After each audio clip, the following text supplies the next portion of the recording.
The aim is always to win, so I'm going to say our chances are very high. We have 3 of the finalists, plus a lot of sub-11 and 11-0 females, but the biggest goal is to get the baton around as quickly as possible, utilizing all of the zone, and I think that we had a really good practice today. We have a next chance to practice again before the competition, so I think we have very high chances, and once we get the baton around, anything is possible. Yeah, what about the chemistry of the entire unit and everybody being on the same page, etc.? It's been good. Honestly, even today we were just laughing, talking about any and everything as a group. So it's been really good. Everyone kind of familiarized with each other already. It's Jamaica. We've been running track from high school. So somewhere along the line, you and somebody, cross paths or anything like that. So it's been really good. And how are you, personally feeding off the performances you've seen thus far, the medals we've won? Are you taking any inspiration from this, getting any momentum from it? Yes, especially Orlando. He and I were on the same 2019 team, and moving from just making the team to semi-finalists to finalists and now a medalist, like that's just an inspiration within itself. And then it's just like just keep pushing, keep showing up each day, and when your time to shine, just make sure you show up. And I love that for him, and it makes me excited going forward, honestly. Yeah, of course, your second world championship. What's the difference between this one and 2019? Wow, the sun. Like Doha is hot, but Tokyo is a different type of hot. But this time I'm only here for the 4x1. I'm not going to lie, I don't like it. Like I'm ready to run, I want to run. So it's motivation to put myself in a better position the next following years coming. So yeah. All right, Janiel, thank you, and we'll definitely be following you right through. Thank you. Already, former Wolmer's girl standout there, Janiel Smith, and this 29-year-old sprinter, has overcome several injuries in recent years. In 2019, she was a member of the Jamaica team, which won the women's sprint relay in Doha at the World Championships. That team had Shelly-Ann Fraser-Price, Sharika Jackson, and Natalia White. We're going to be looking at the possible composition of Jamaica's women's sprint relay team. And of course, we're going to invite your calls in this segment as well. You can win a prize courtesy of Scotiabank. The number to call, 876-733-2461-3. That's 876-733-2461-3. Now, I'm quite sure you want to know the members of the sprint relay pool for Jamaica's women. There we have Tia Clayton, Tina Clayton, Sharika Jackson, Shelly-Ann Fraser-Price, Janiel Smith, who we heard from just now, and Jodine Williams. Now, I want us to look at the teams put out by Jamaica in recent times. In Budapest, for example, 2 years ago, the running order in the final was Natasha Morrison, Shelly-Ann Fraser-Price, Shasha Lee Forbes, and Sharika Jackson. Then we come to the World Relays earlier this year. We had Natasha Morrison, Shelly-Ann Fraser-Price, Tina Clayton, and Sharika Jackson in running order. At the London Diamond League, we had in running order Sharika Jackson, Janiel Smith, Tina Clayton, and Brianna Williams. Now, the heat of the women's 4x100 will be at 6:45 Saturday morning Jamaica time. Warren, let me start with you.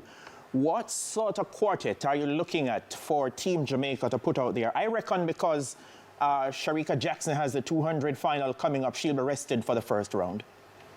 So I would definitely having Shelly, Tina, Tia, and Janiel Smith for my prelims. That's I want the running order.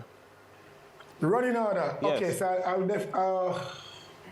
That's tough. I definitely would start with Janiel bringing us out to Tia, to Tina, and Shelly, just to know that a little bit of experience taking us home.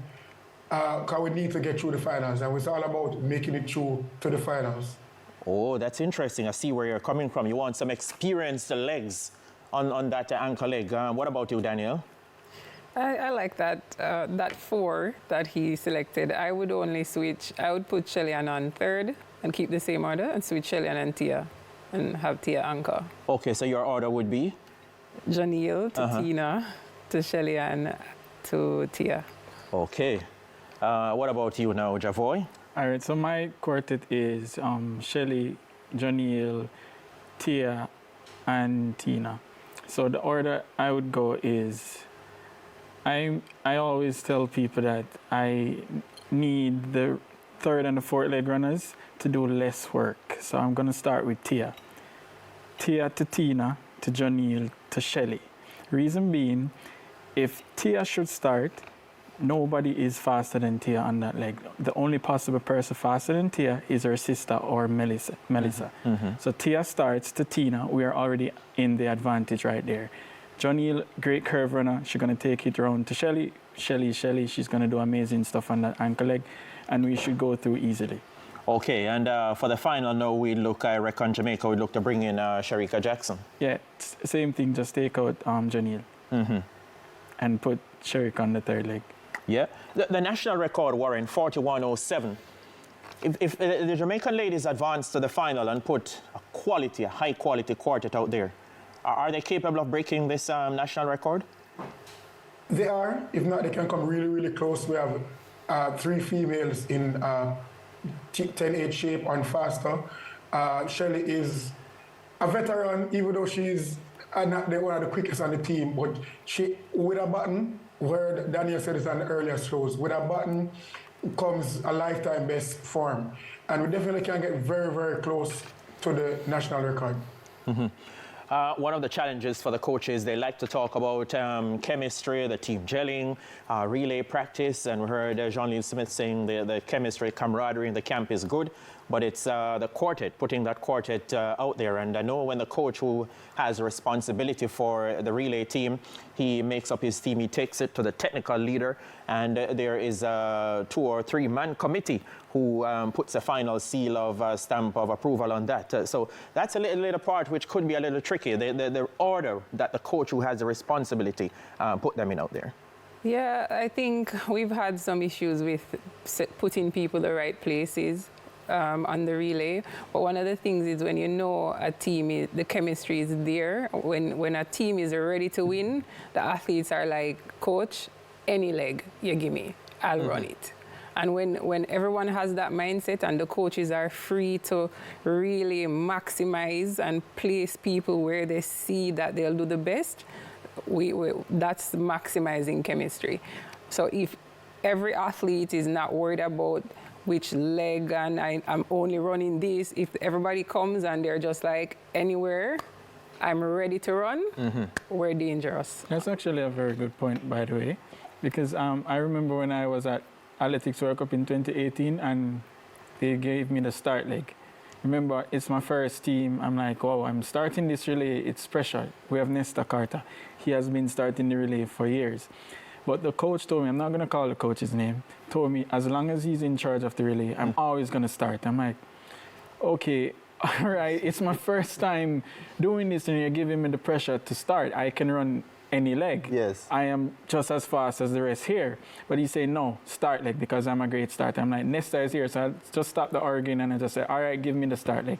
And that's the only leg he wants me to run. So sometimes the flexibility is there for the athletes, but the coaches, they're trying to stamp a mark saying, all right, I'm in charge, so you're running this leg. Yeah. So that's some of the stuff that I really don't like right there. But Warren, how was it done in your time? The coach would have certain ideas in his mind. You have some ideas in your mind as to your favorite leg. How was it back when you competed? So for the viewers out there, I was always locked in on my event, 200 meter. But when I did get a chance to run some relays, it was, I'm available to run whatever leg it is, I'll run. But overall, you know, I was in a stacked field. There was not many places I could go when you have people like Ashmead, Blake, Asafa, Bailey Cole. So there's only one place I could go. But regardless, I would say for the 4x200 where we run the world record, I legit said to the coach, everybody has a world record. Blake has one, Bolt has one, Asafa has one. I want to be second in charge, if not in charge of this. So sometimes athletes have to take a little charge as a coach. I understand what you want to do, but let us have an insight too. I think it should be a sense of collaboration with the coaches and the athletes. I know Christopher Taylor does that as well. When he was in a couple of Jamaican teams before, he wielded a lot of clout and influence as well and tried to convince coaches, given his experience.